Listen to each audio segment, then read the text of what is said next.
India has saved a staggering 25 billion US dollars by importing Russian crude oil. The EU is buying that same laundered oil, but just from India. We lack in morals and ethics. Then I would ask you, where were the ethics? Where were the morals when the US continued to support Pakistan while they were conducting a genocide in Bangladesh? So rules for thee, but not for me. And I think this is the system that we've been operating for so long. Election denialism is a Pandora's box. Once you open that, we cannot go back. You will fundamentally erode the very trust that we have in any of our systems. Hi everyone, welcome to the Overcorrection. Today, we're going to talk about double standards. Now, this is something we've spoken about quite a bit on previous shows as well. Double standards in health, double standards in understanding Indian culture, double standards in policy, in domestic politics. But today, I want to talk about double standards in foreign policy, a domain that I'm particularly fond of. And this is important because you're seeing more of this narrative being used in the last 5 years. And specifically, I want to look at double standards in the way they're applied when analyzing India's choices, strategic choices, as far as its imports of oil from Russia are considered. Oftentimes, there's this idea of whataboutism. We've spoken about it again at length, my co-host and I. And this is a claim that is valid.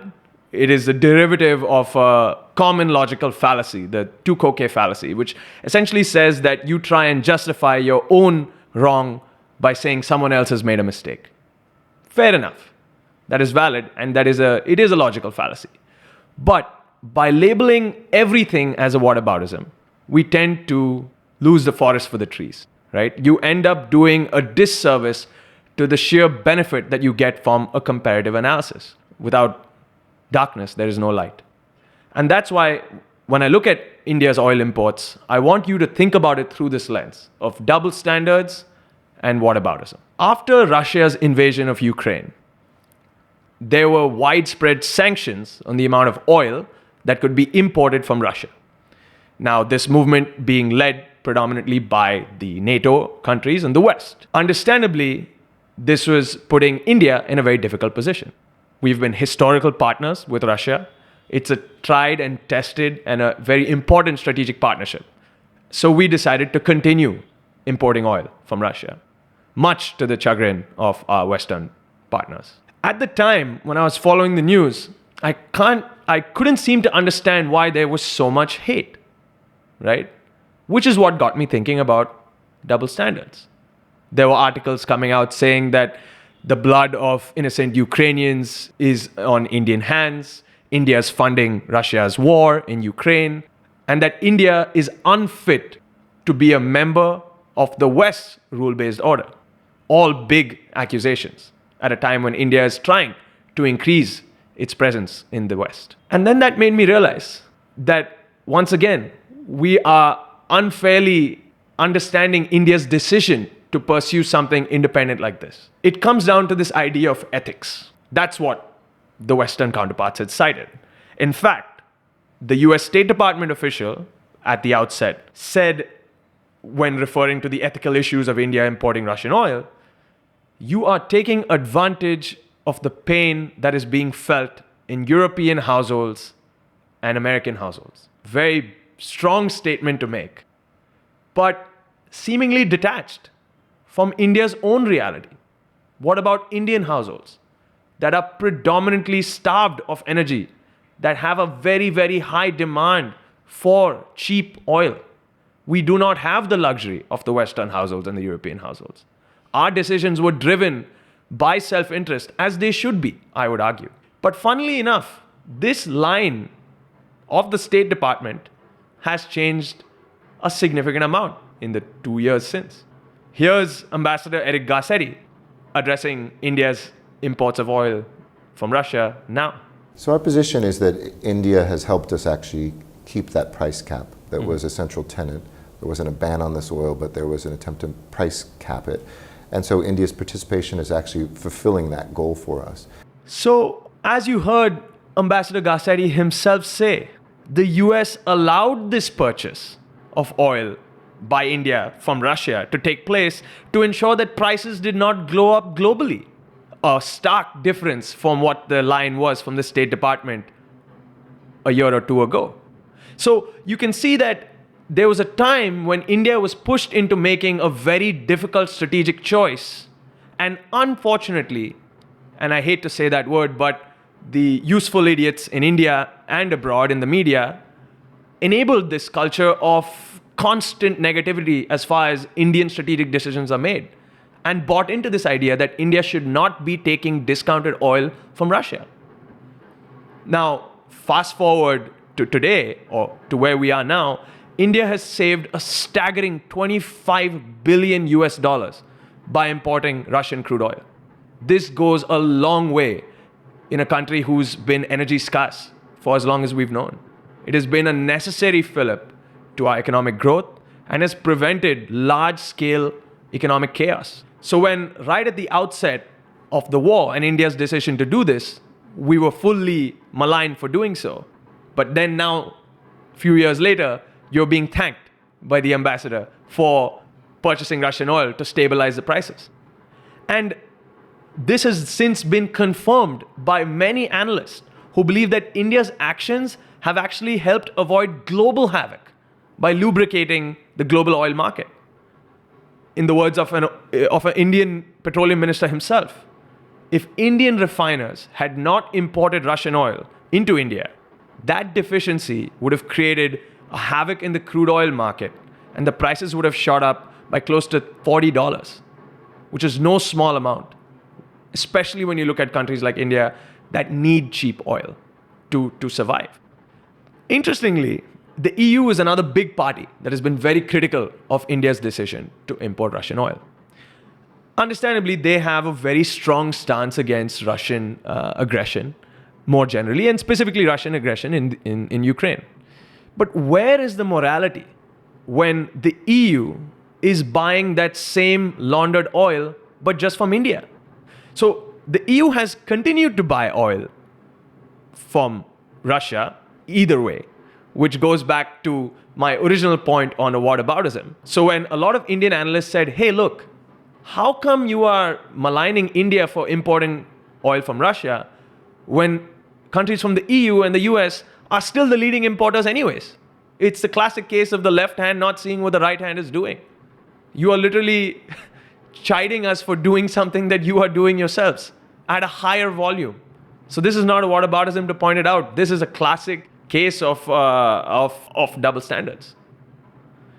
And now, again, well into the war, the EU has continued to buy the oil, but just via India. Here's another quote. It has actually worked twofold. India has been able to buy cheap oil for its refineries. Then it has been able to refine that oil and then sell that refined oil at a full price into the market in Europe that is willing to pay up for them because it desperately needs to replace the loss of Russian material that it has applied sanctions on. So I'm sure you can see how bizarre this whole thing is, especially when we started out at a moral high ground. So my problem with this whole thing is the moral high ground and the use of morals and ethics, right? To the last point, how can India be a tried and tested partner of the rules-based West? We lack in morals and ethics. Then I would ask you, where were the ethics? Where were the morals when the US continued to support Pakistan while they were conducting a genocide in Bangladesh? So rules for thee, but not for me.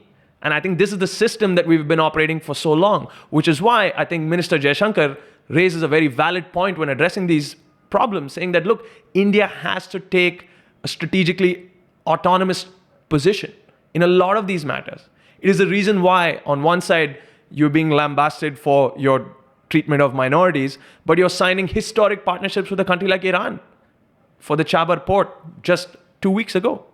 So India has managed to walk the line of foreign policy in a very tricky environment, all while exposing egregious double standards that it has to fight against to simply help its own citizens. Ultimately, that's what it comes to.